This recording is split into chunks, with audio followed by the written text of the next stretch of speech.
Boa noite, pessoal. Estamos aqui com mais um Eu, Você e a Bíblia no livro de Gênesis. Eu estou aguardando a sua chegada por aqui. Hoje nós vamos conversar sobre Gênesis capítulo 9 e assim a gente vai avançando no nosso estudo da Bíblia no livro de Gênesis. Espero que você esteja aproveitando esse tempo de reflexão nas Escrituras, ok? As Escrituras são a palavra de Deus inspirada para a nossa vida. Através dela nós temos acesso à revelação de Deus para o nosso coração, para a nossa vida. Então é muito importante nós gastarmos tempo com as Escrituras, nós lermos as Escrituras. Algumas pessoas às vezes me perguntam quanto deve ser lido das Escrituras, quantos capítulos devemos ler, a gente lê a Bíblia toda, do começo ao fim, como a gente deve ler as Escrituras. Eu vou te dar uma dica: leia as Escrituras até você ouvir a voz de Deus, ok? Leia esse livro até você ouvir no seu espírito a voz do Senhor, através do Espírito do Senhor que inspirou essa palavra, falando ao seu espírito. Então não tenha pressa, gaste tempo nas Escrituras, gaste tempo com ela, dedique tempo a esse livro. Esse livro é o principal condutor do nosso coração ao coração de Deus. Muito bem, o pessoal está chegando por aqui. Olá, Angélica, bem-vinda. Olá, Ian, bem-vindo também. Muito bom ter vocês aqui com a gente. Olá, Ivanilda, estava com saudade de você, Ivanilda. Que bom que hoje você conseguiu entrar e estar conosco aqui. Muito bom. Olá, Marcos Miraca, beleza? Tudo bem com você? Que bom que você está conosco aqui hoje também. Vamos aguardando aí o pessoal entrar para a gente orar e nós batermos um papo hoje então, baseado em Gênesis capítulo 9. Ontem nós conversamos sobre Gênesis 8, vimos Noé saindo da arca. Parece que eu fiz um comentário ontem que ficou meio confuso, pelo menos alguém escreveu para mim, falando que parece que eu mencionei que Noé ficou 150 dias dentro da arca. Se eu fiz essa menção assim, foi na fala, eu me enrolei, mas não é isso, ele ficou muito mais tempo, ok? Os 150 dias que eu mencionei é que o dilúvio permaneceu sobre a terra, as águas permaneceram sobre a terra 150 dias, choveu 40 dias, 40 noites, depois a terra ficou coberta pelas águas por 150 dias. Aí então as águas começam a baixar, mas até que ela seque, baixe tudo, isso vai 1 ano e pouco, ok? Então eles ficaram muito tempo dentro daquela arca. Olá, Carmen Silvia, muito bem-vinda. Angélica, também bem-vinda. Nós temos outra Angélica aqui com a gente. A Angélica esteve ontem com a gente, tem participado conosco. Muito legal, Angélica, ter você aqui conosco, ok? Muito bom. Vamos lá, vamos dar mais uns minutinhos. No meu relógio aqui são 6 horas agora. Então, você que entrou, não saia, não vá embora, fique aí. Já já nós estamos começando a nossa reflexão em Gênesis capítulo 9. Por enquanto nós vamos esperando aqui o pessoal ir entrando para a gente poder ir cumprimentando, saudando todo mundo. Olha o Arlindo aí conosco também. Bem-vindo, Arlindo. Muito bom ter você aqui com a gente, meu querido. Que Deus esteja abençoando a vida de cada um de vocês que se encontram conosco aqui já. Vamos lá, aproveita você que está aí, ó, clica no aviãozinho, manda um direct da live para os seus contatos, para os seus amigos, dizendo: ei, tá começando a live do Eu, Você e a Bíblia, vamos lá, corre lá, entra aí, assiste aí com a gente.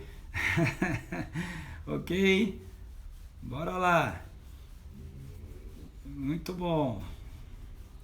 É isso daí.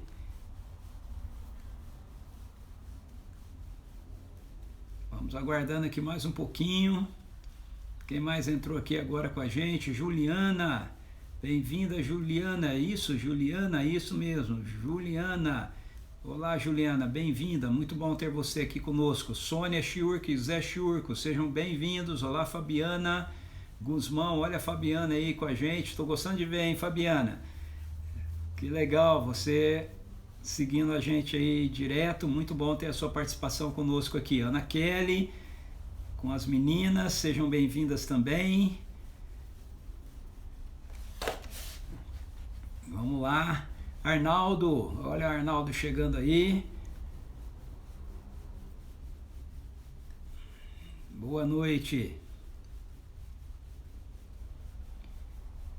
E aí, hoje caiu uma chuvinha por aqui, deu uma refrescada, mas ainda está bem quente, bem abafado. Como tá aí as regiões de vocês aí?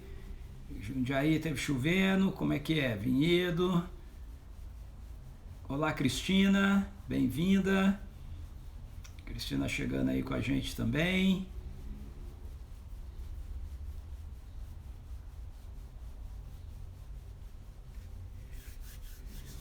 Isso aí. Olha a Márcia Amaral, olá Marcinha, bem-vinda. O Vini está aqui com o discipulado aqui com Wesley. Márcia.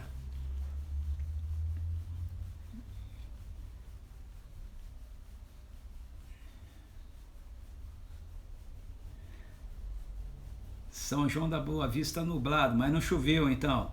Com a graça de Deus vai chover ainda aí, hein? Aqui choveu, agora está nublado, mas está bem abafado. Olá, Maristela, bem-vinda também.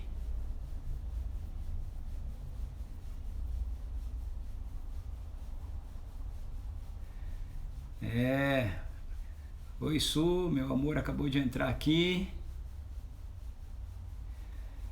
O Vini faz discipulado aqui, Ana Kelly, com o Wesley. O Vinícius também faz, mas o Vini vem durante a semana, o Vinícius parece que é no sábado. O Serginho também fazia, mas parece que a Ariane desistiu. Uma pena. Inclusive ele participava bastante aqui, também não tem participado mais. Outra pena.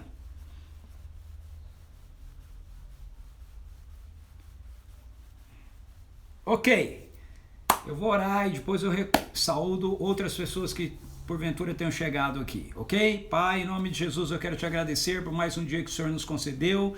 Muito obrigado pelo seu amor, muito obrigado pelo seu poder, muito obrigado pela presença ressurreta de Jesus, pelas realidades da ressurreição que nós experimentamos na nossa vida mediante a presença do teu Espírito. Obrigado pela tua palavra. Ela nos revela o Senhor se revelou através dela a nós pedimos que o teu Espírito esteja trazendo iluminação à nossa mente, ao nosso coração, no que diz respeito àquilo que o Senhor quer compartilhar do teu coração conosco hoje. Em nome de Jesus, obrigado por cada pessoa que está aqui, aquelas que vão entrar ainda e aquelas que vão ter acesso ao conteúdo que a gente compartilha aqui mais tarde, de outras formas, de outras maneiras, Senhor. Em nome de Jesus, amém. Amém. Ok, olá Oswaldo, bem-vindo. É verdade, Ana Kelly, discipulado é essencial. Janaíne, bem-vinda também. Olá, Ilse e Saulo, sejam bem-vindos. Muito bem, pessoal, vamos lá. Gênesis capítulo 9. Olha aí, hein, estamos avançando, hein? Já estamos no capítulo 9 de Gênesis. Gênesis capítulo 9. A gente vai continuar então vendo a narrativa que as escrituras nos dão do momento que Noé e sua família saem da arca, ok? A continuação, nós vimos que Gênesis 8 termina com Noé saindo da arca com seus familiares e Noé então erigindo, né, um altar ao Senhor, expressando a sua adoração a Ele e Deus fazendo um compromisso com Ele mesmo de que Ele não iria mais destruir a terra por causa da realidade da maldade que estava dominando internamente o ser humano. A solução disso deveria ser trazer a mudança e a transformação para o interior do ser humano e não meramente a destruição daquilo que estava no exterior. Então Deus toma essa decisão e ontem eu fechei falando de duas implicações que eu vejo presentes nesse final do texto aqui do capítulo 8, aonde uma delas é a nossa compreensão de que o problema que nós temos não é um problema externo, ele não é resolvido externamente, ele é um problema interno, ele só pode ser resolvido se nós recebermos um novo coração, se nós recebermos uma nova vida que é o que Deus nos oferece através de Jesus Cristo, mediante o envio do seu Espírito para estar habitando em nós. E a outra colocação que eu fiz é que essa decisão de Deus em dizer que ele não destruiria mais a criação por causa da postura interna do ser humano, estabelece o primeiro fundamento bíblico, a primeira base nas Escrituras para a gente entender que a criação não vai ser destruída por Deus. Nós vamos ter uma renovação da criação, na composição de um novo céu, de uma nova terra, e não na destruição daquilo que Deus criou, ok? E aí, então a gente entra no capítulo 9, e a ênfase do capítulo 9, a ênfase principal do capítulo 9 é relacionada à aliança que Deus estabelece com os seres humanos, a aliança que Deus estabelece com aqueles que o temem, aqueles que o representam, aqueles que o buscam. Então veja só, diz assim: Deus abençoou Noé e seus filhos e determinou-lhes: sede fecundos, multiplicai-vos e enchei a terra. Sede o medo e o pavor de todos os animais da terra e de todas as aves do céu, como de tudo o que se move na terra e de todos os peixes do mar. Eles são entregues em vossas mãos. Tudo o que se move e possui a vida vos servirá de alimento. Tudo isso eu vos dou como vos dei a verdura das plantas, mas não comereis a carne com sua alma, isto é, o sangue. Certamente pedirei contas do sangue de cada um de vós. Pedirei contas de todos os animais todos os animais e ao homem. A cada indivíduo requererei contas da vida do seu próximo. Quem derramar o sangue do ser humano, pelo próprio homem, seu sangue será derramado, porquanto a imagem de Deus foi a humanidade criada. Quanto a vós, sede fecundos, multiplicai-vos, povoai a terra e dominai-a. Então vamos primeiro até aqui, até o verso 7.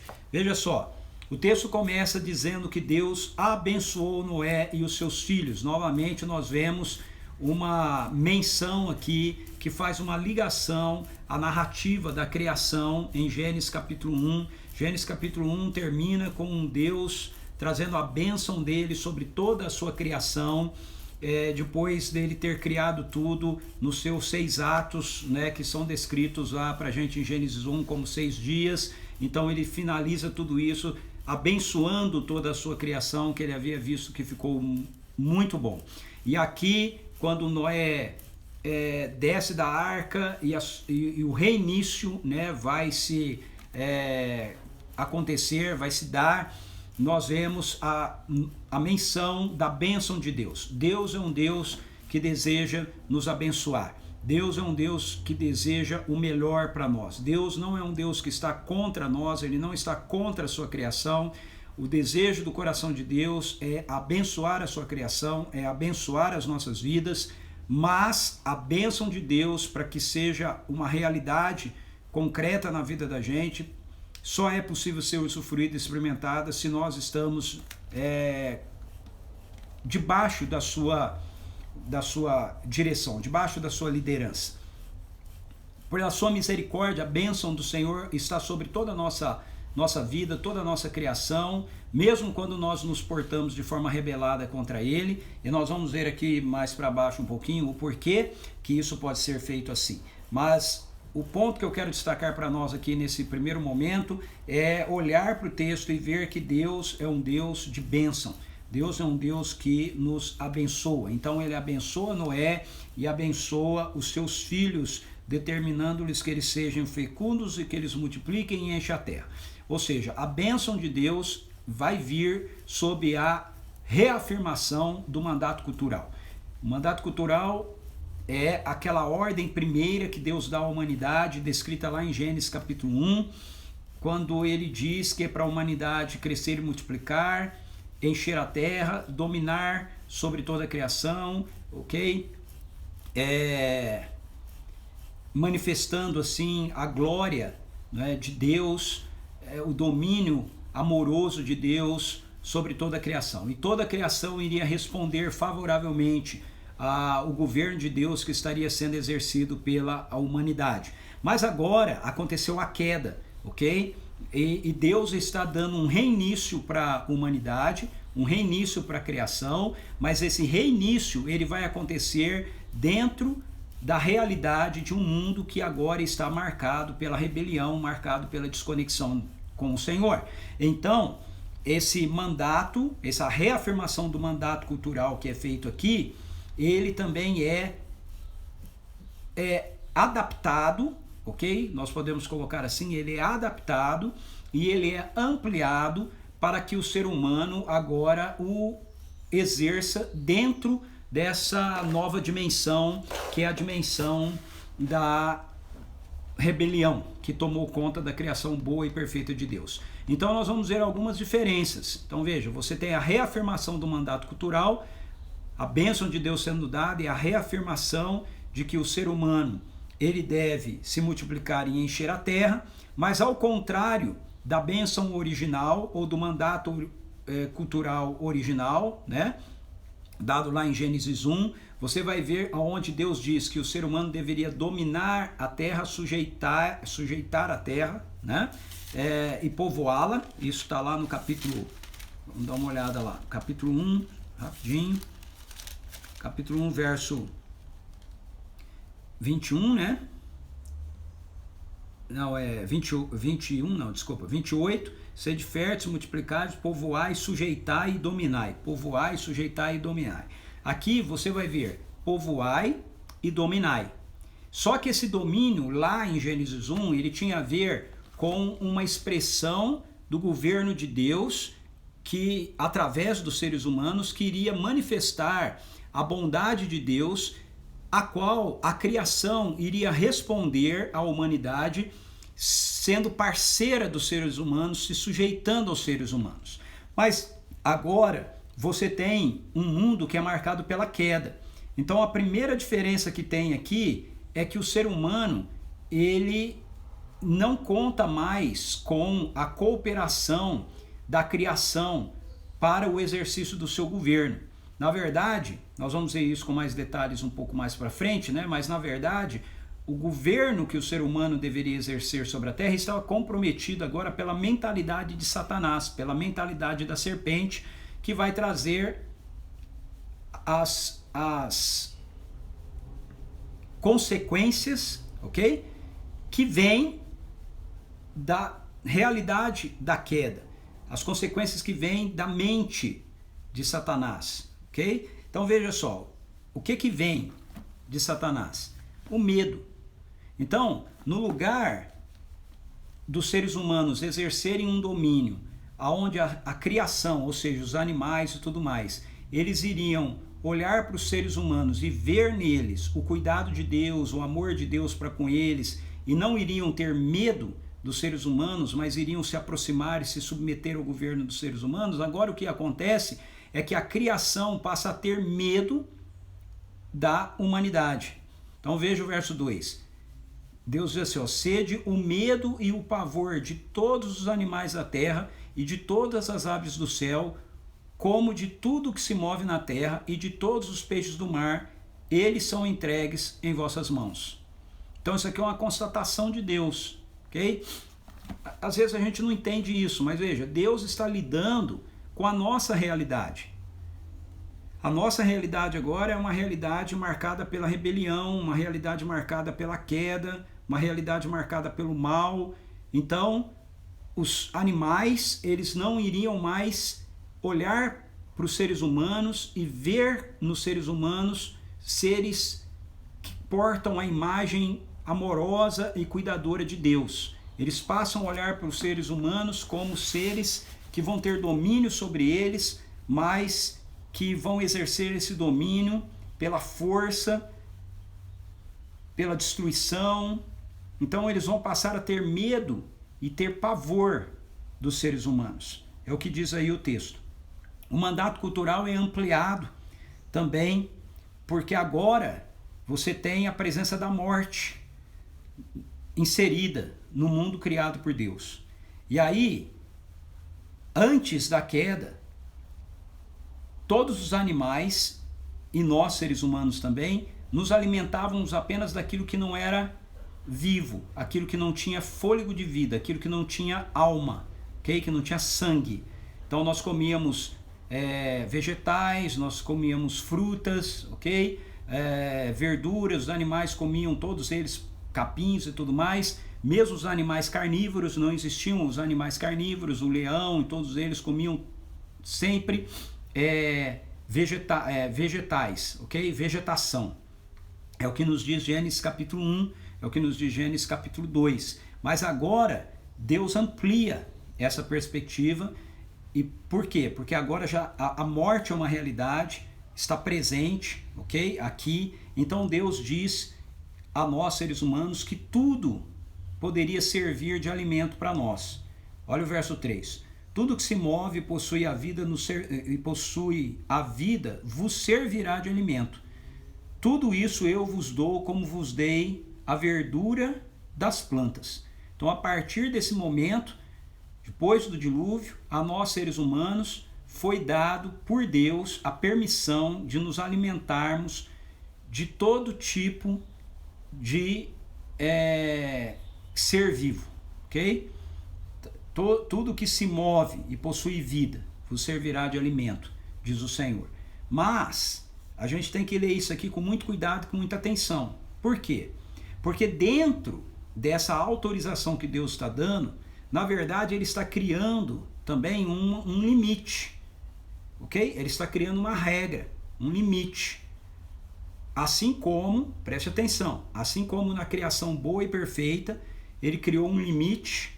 O limite era a árvore do conhecimento do bem e do mal. Então pense bem, pense na generosidade de Deus. Olha só, no jardim, na criação boa e perfeita, veja como Deus expressa amplamente a sua generosidade. O texto de Gênesis 2 diz que Deus plantou tudo quanto é tipo de árvores frutíferas no jardim. Árvores boas para se alimentar. Tudo quanto é tipo. E ele disse para os seres humanos que nós poderíamos comer de todas as árvores do jardim. Menos de uma, que era a árvore do conhecimento do bem e do mal. E aí o que a gente faz? A gente olha Satanás, veja qual é a mentalidade de Satanás. Satanás incute na cabeça de Eva, na nossa cabeça, que Deus está sendo mesquinho. Não é? Que Deus está sendo mesquinho, que ele não quer que a gente coma de uma árvore. Mas veja, a mentalidade, se a gente tiver a mente de Deus, a mente de Jesus, a gente vai ver como isso é um engano de Satanás. Deus está sendo extremamente generoso. Nós podíamos comer de todas as árvores do jardim e ele estabeleceu uma regra, uma condição: não comam apenas dessa árvore. E não é isso que muitas e muitas vezes a gente continua experimentando no nosso dia a dia hoje?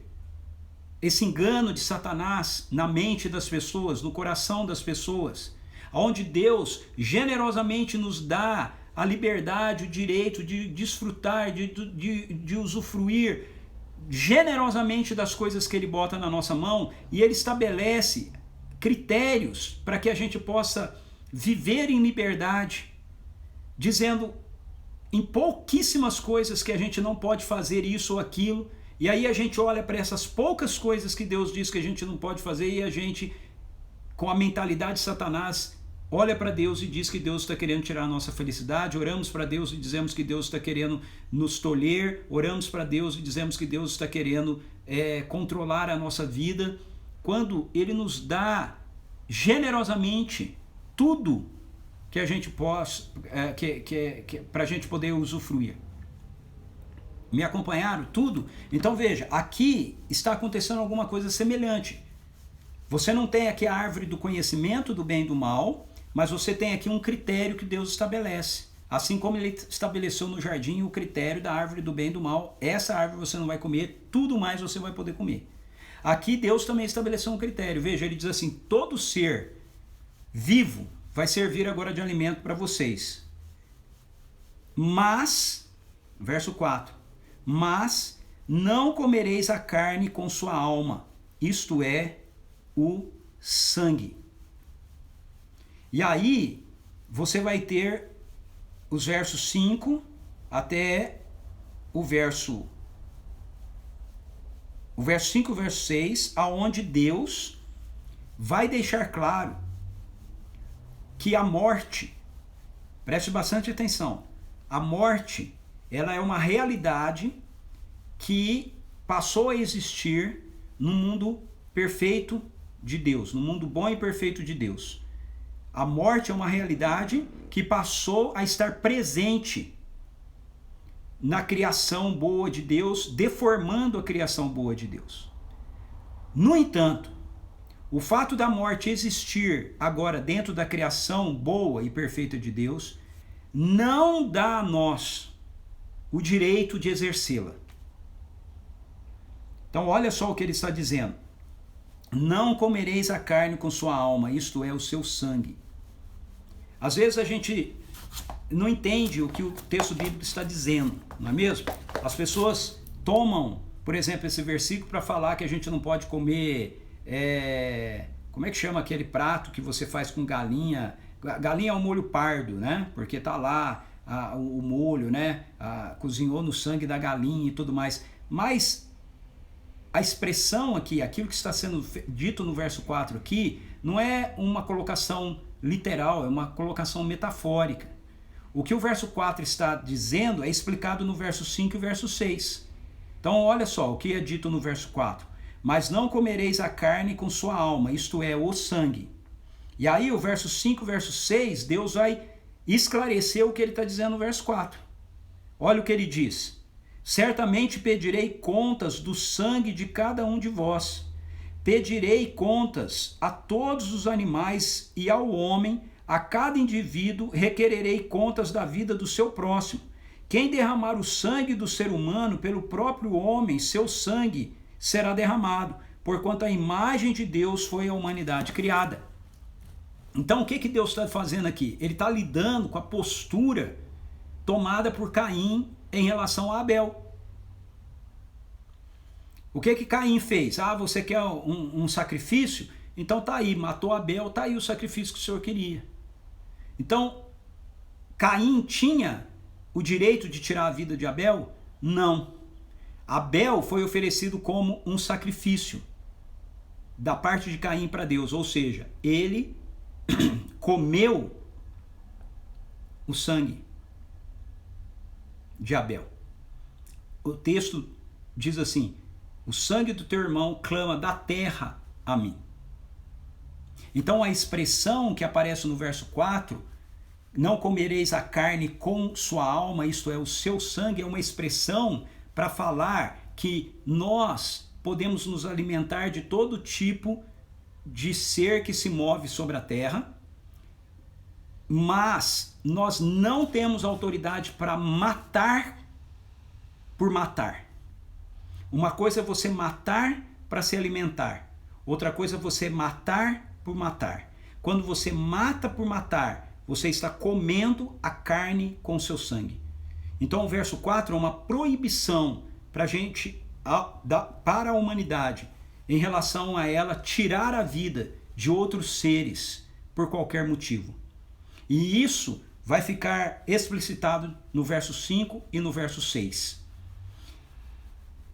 E no verso 6 vai ficar evidenciado que no que diz respeito ao ser humano matar outro ser humano, isso é inadmissível.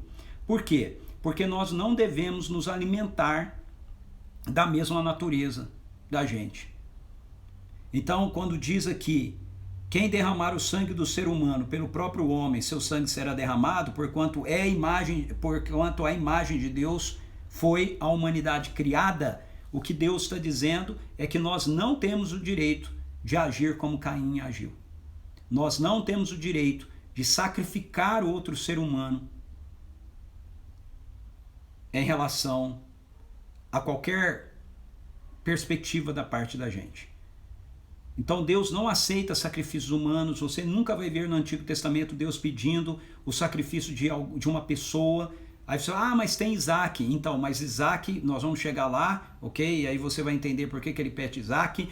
Não vou dar spoiler aqui, mas a ênfase do texto aqui, então, de não comer carne com sangue, ou seja, com vida, com a alma, ok? É no sentido é uma linguagem figurada no sentido de dizer que nós não devemos matar por matar. Então, de novo, a morte entrou, sim, na nossa história.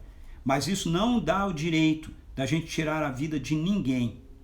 Por isso que a Bíblia, Deus revela na sua palavra, revela na Bíblia, que o assassinato, ok? Matar outro é um pecado para o Senhor. É um pecado mortal para o Senhor. Então, o texto vai fechar essa primeira sessão com o verso 7, dizendo: quanto a vós, sede fecundos, multiplicai-vos, povoai a terra e dominai-a. Ou seja, o texto abre com Deus abençoando, e o texto, essa primeira sessão, e o texto fecha com Deus abençoando. Quanto a vós, sede fecundos, multiplicai-vos, povoai a terra e dominai-a. O desejo de Deus, mais uma vez, para minha vida, para a sua vida, para a vida da humanidade, não é a morte, é a vida, é multiplicar, é que a gente povoe a terra, é que a gente a domine. Isso é muito importante a gente entender, queridos. Porque veja, de novo, o fato da morte ter entrado não significa que a gente deva matar alguém. Se nós vivermos a nossa vida aqui, nesse mundo inserido, marcado ainda pela rebelião e pela queda, em obediência ao Senhor, o que aconteceria conosco, sabe o que é? Nós viveríamos assim como aqueles da genealogia de Sete em Gênesis 5. Olha a quantidade de anos que eles viveram. Por que eles viveram tanto? Porque o desejo de Deus é a vida. Não é a morte, é a vida. Depois Deus vai limitar isso a 120 anos, por causa da nossa maldade, a maldade humana, que começa a se manifestar. Então, quanto mais tempo a pessoa vivia aqui, mais tempo para fazer maldade. Então, Deus restringe isso a 120 anos. Mas então vamos pegar essa afirmação. Deus diz assim em Gênesis 6, o ser humano não vai viver mais que 120 anos. Então, eu espero que você esteja acompanhando a minha linha de raciocínio. Independentemente da gente aceitar Jesus como Senhor e Salvador, independentemente disso, se todos os seres humanos vivessem aqui no mundo e nós fizéssemos a opção pelo bem, nós não comêssemos a alma de ninguém, ou seja, nós não matássemos a maioria de nós, a maioria dos seres humanos, ou então eu vou me arriscar a dizer aqui, 100% dos seres humanos viveriam, no mínimo, 120 anos. A morte iria nos encontrar na velhice, com 120 anos. Então, quando nós vemos pessoas morrendo cedo, elas morrem cedo porque elas estão comendo a alma de outras pessoas. Porque o texto diz aqui pra gente que essa é uma consequência, havia uma consequência de se comer da árvore do conhecimento do bem e do mal. Não coma, quando você comer, certamente morrerá. Então veio a consequência, veio o juízo, e esse texto também tem uma consequência. Se você comer a alma, se você comer a vida de um ser humano, do seu próximo, a sua vida será comida. Quem derramar o sangue do ser humano pelo próprio homem, seu sangue será derramado, porquanto a imagem de Deus foi a humanidade criada. Talvez você pare e pense assim, mas Ricardo, tem muita gente que morre, mas não matou ninguém. Mas não é bem assim. A maior parte da humanidade, a maioria dos seres humanos, estão comendo a alma de outros seres humanos. Veja, empresas, seres humanos. Deixa eu dar exemplos práticos. 2 anos atrás, ano passado, Brumadinho, teve uma barreira que estourou e centenas de pessoas morreram. Essa barreira, ela explodiu, ela estourou por causa da ganância do ser humano. Quando essa barreira estourou e aquelas pessoas todas morreram, as pessoas que estavam por detrás dessa ganância comeram a carne com a sua alma, isto é, o seu sangue. Quando pessoas viciam outras pessoas em drogas, no fumo, ou em qualquer coisa que traga prejuízo à sua saúde, nós estamos comendo a carne com a sua alma, isso é, o seu sangue. Está compreendendo? Então a humanidade faz isso muito mais do que a gente imagina. Quando donos de empresas farmacêuticas, cientistas e etc. têm a solução para a cura de enfermidades, mas ao invés de facilitarem isso para que pessoas enfermas sejam curadas, eles dificultam, porque eles querem ganhar mais dinheiro, eles escondem remédios, eles negam processos de cura que Deus já colocou na mão deles. Essas pessoas estão comendo carne com a sua alma, isto é, o seu sangue. Então, nós não estamos apenas matando quando tiramos um revólver e damos um tiro em alguém, pegamos uma faca e enfiamos na garganta de alguém. A humanidade está o tempo todo matando pela sua ganância. Quando nós sentamos nas nossas mesas e nós comemos fartamente, agora você vai querer sair da live, mas não sai não, fica aí, deixa o Espírito Santo te corrigir. Quando nós sentamos na nossa mesa, comemos fartamente e nós olhamos para o mundo e nós vemos um monte de gente morrendo de fome, nós estamos comendo a alma e o sangue dessas pessoas. Quando a gente acumula dinheiro, quando a gente guarda, porque nós queremos ter cada vez mais para nós mesmos e tem um monte de gente passando fome, morrendo ao redor do mundo, e nós falamos que nós não temos o que fazer para ajudá-los, é uma mentira. Nós estamos comendo a alma, o sangue dessas pessoas. Então, a humanidade precisa se arrepender. O que Deus quer não é a morte, o que Deus quer é a vida. E mesmo que a gente fosse morrer, era para nós morrermos não de fome, não de doença, não de acidente, não de violência. Era para nós vivermos pelo menos 120 anos e depois morrermos. Morrermos, porque nós vivemos, nosso corpo experimentou tudo que podia experimentar aqui e definhou e acabou. Por quê? Porque a realidade da morte entrou no mundo bom e perfeito de Deus e ela vai ser retirada só através de Jesus. Mas o fato dela ser retirada só através de Jesus lá não significa que nós temos que promovê-la agora aqui. Esse é o ponto. O que Deus quer que a gente promova aqui é vida. Sede fecundos, multiplicai-vos, povoai a terra e dominai. E para que Deus possa lidar com a nossa... Então ele deu de novo, preste atenção. De novo ele deu uma ordem. Deus é o Senhor, Ele é o Rei, Ele é quem manda. Ele não pede nossa opinião, embora ele aceite muitas e muitas vezes, mas ele tem suas regras. Ele deu a regra do reino no jardim, ele está dando uma regra do reino novamente aqui. E Deus sabe que assim como no jardim nós nos rebelamos, ele sabe que essa regra que ele está dando aqui também tem a probabilidade da nossa rebelião. E aí, como é que ele faz, então, para lidar com a perspectiva da nossa rebelião? Aí a gente é introduzido na temática da aliança.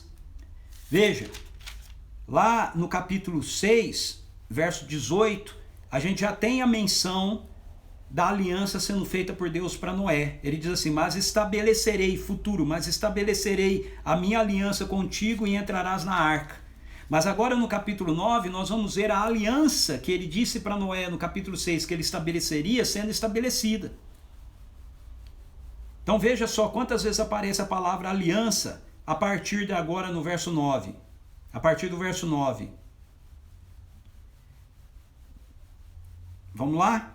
Eis que estendo a minha aliança, uma vez, convosco e com os vossos descendentes depois de vós, e com todos os seres vivos que estão convosco, aves, animais, todas as feras, todas as criaturas que saíram da arca, convosco todos os animais da terra. Estabeleço a minha aliança, 2 vezes, convosco, tudo que existe nunca mais será destruído pelas águas do dilúvio, não haverá mais outro dilúvio para devastar a terra. E Deus afirmou, eis o sinal da aliança, 3 vezes, que institui entre mim e vós e todos os seres vivos que estão convosco para todas as gerações futuras. Colocarei o meu arco nas nuvens e ele se tornará um sinal fulgurante da aliança, 4 vezes, entre mim e a terra.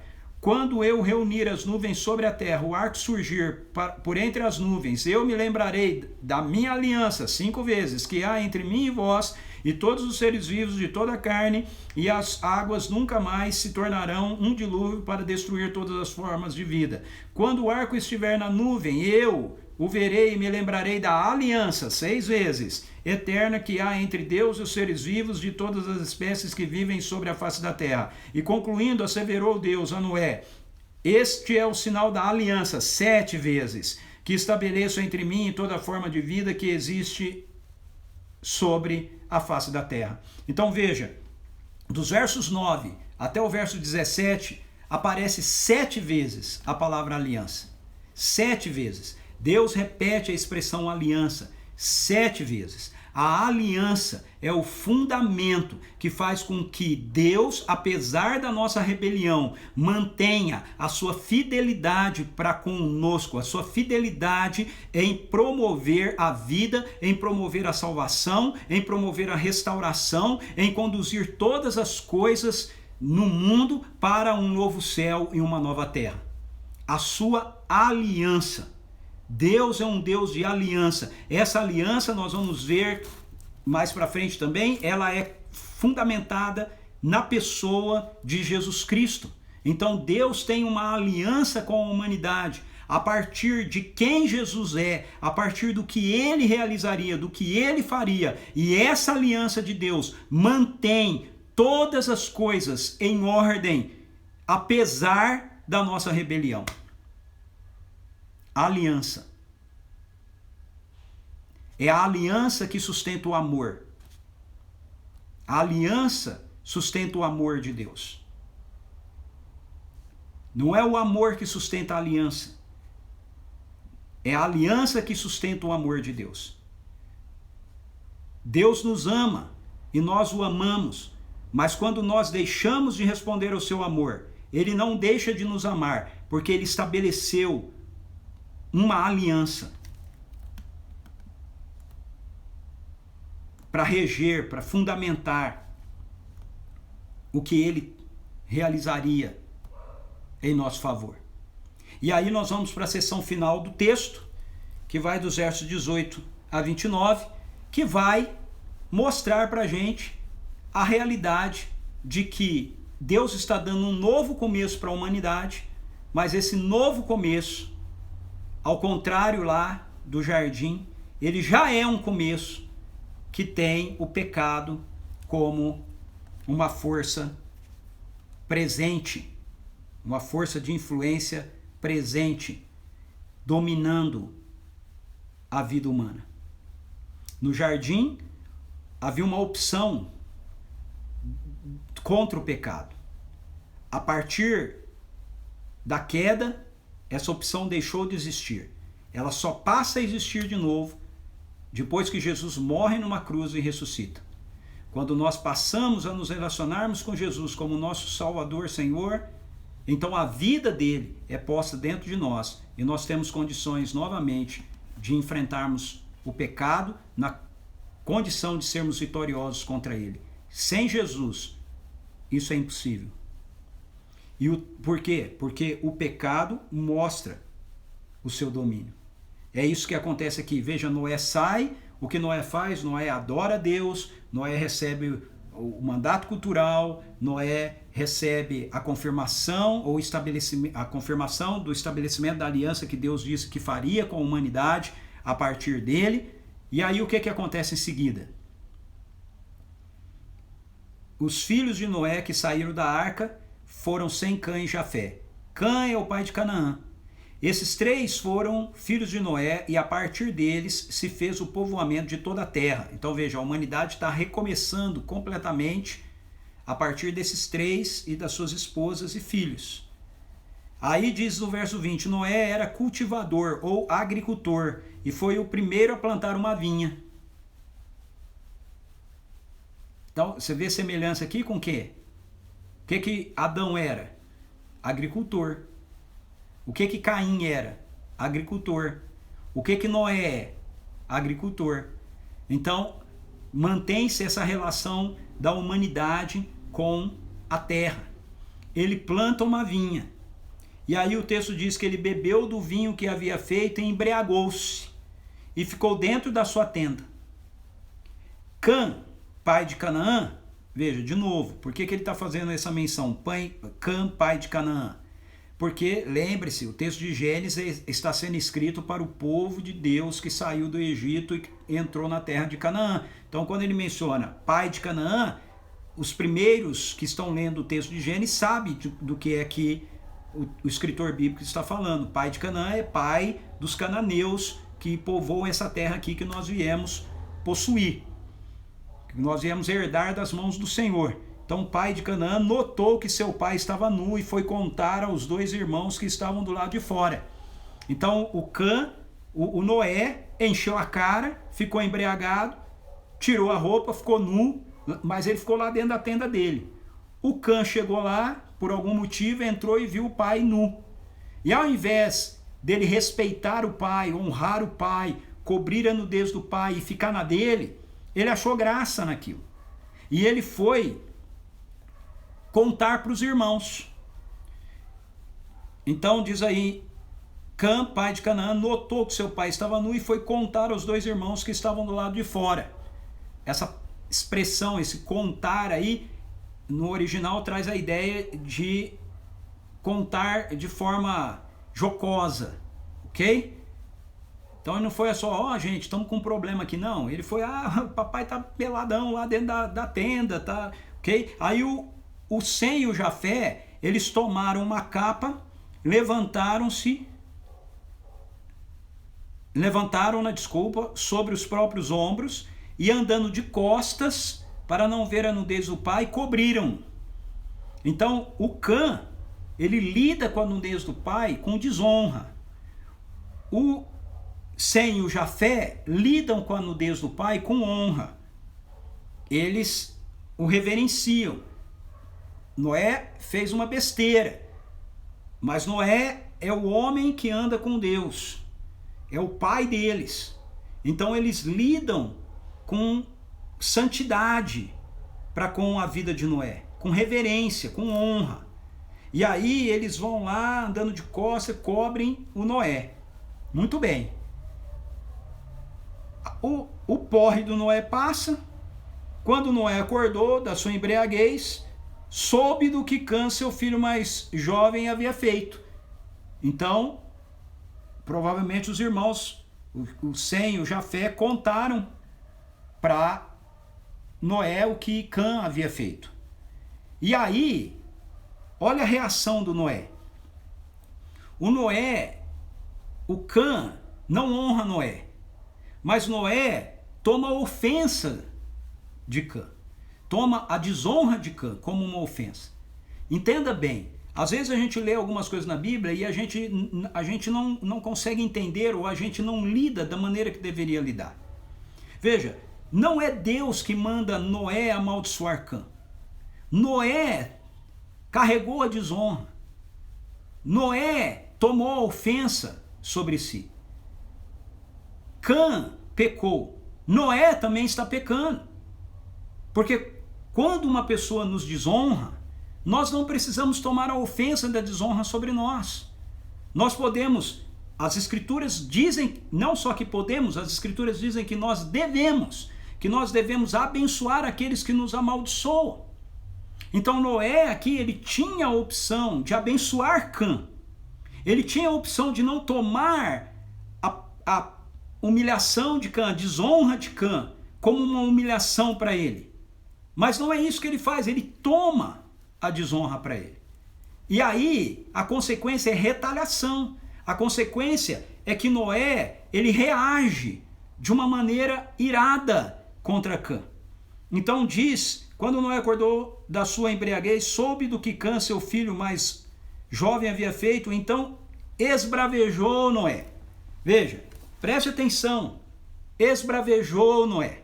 Noé estava irado com Cã. O que Noé faz aqui também é pecado. Ele amaldiçoa um dos seus filhos.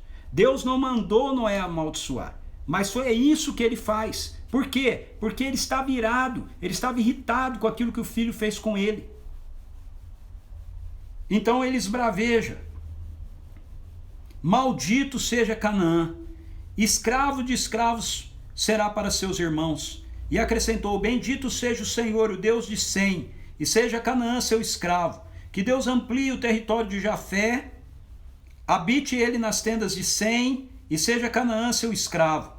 Depois do dilúvio, Noé viveu mais 350 anos. Toda a duração da vida de Noé foi de 950 anos e depois morreu. Noé era um daqueles ainda da geração de Sete, né? Lembra disso, ok? Então ele é um dos últimos aí a ter essa idade prolongada, e isso vai agora começar a diminuir com o passar do tempo. Mas o que eu quero que você preste atenção aqui nesse ponto é essa postura de Noé. Noé esbravejou. Então veja, queridos, vamos fazer uma aplicação aqui muito importante para nós, ok? Em Cristo Jesus, Noé age assim, porque Noé está sob o poder do pecado.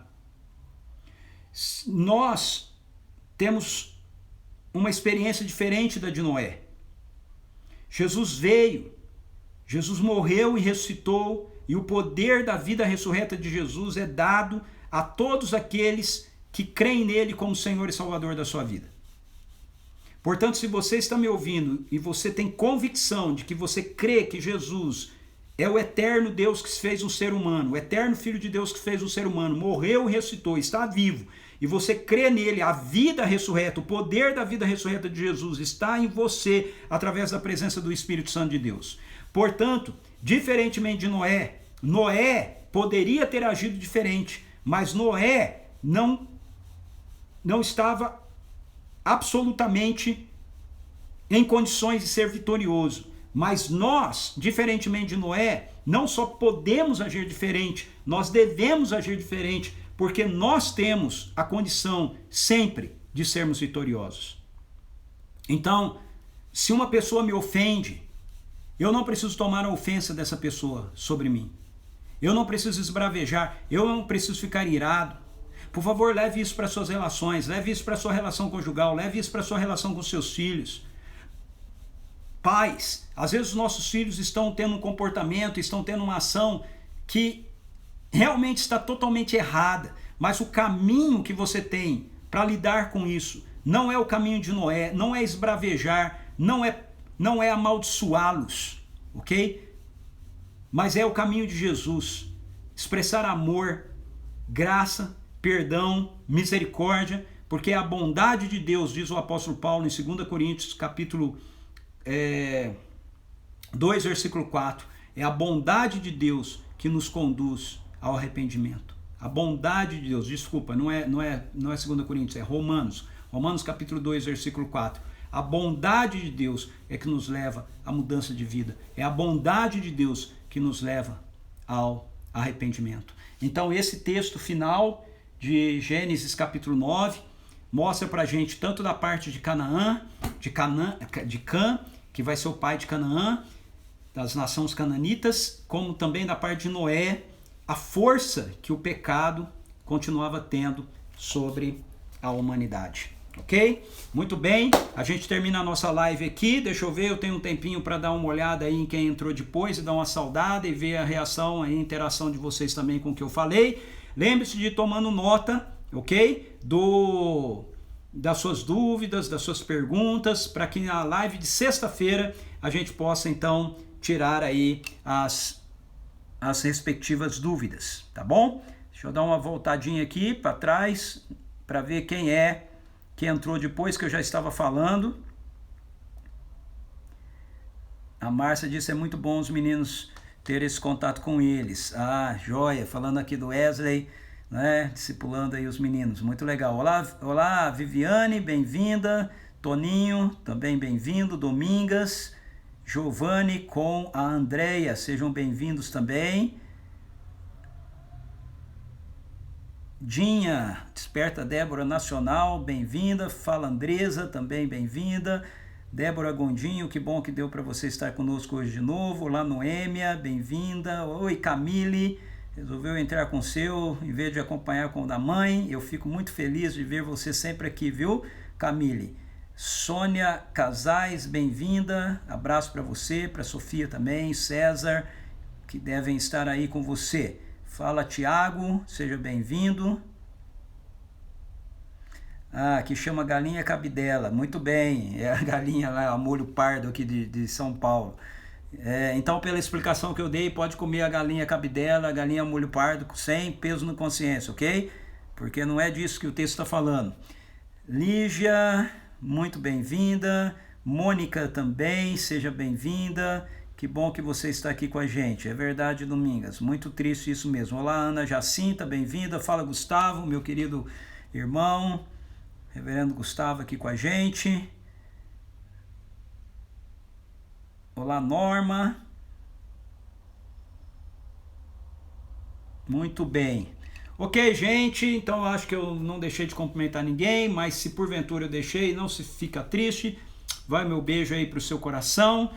Que você tenha uma boa noite de descanso e eu estou esperando você amanhã aqui às 18 horas para a gente dar continuidade ao Eu, Você e a Bíblia, entrando em Gênesis capítulo 10, ok? Talvez amanhã a gente pegue Gênesis 10 e 11, eu tenho que dar uma olhada, mas Gênesis 10 é certeza, tá bom? Mais uma vez, dúvidas, vai tomando nota aí, na sexta-feira a nossa live é de perguntas e respostas, aí você pode trazer suas dúvidas e a gente pode tirá-las.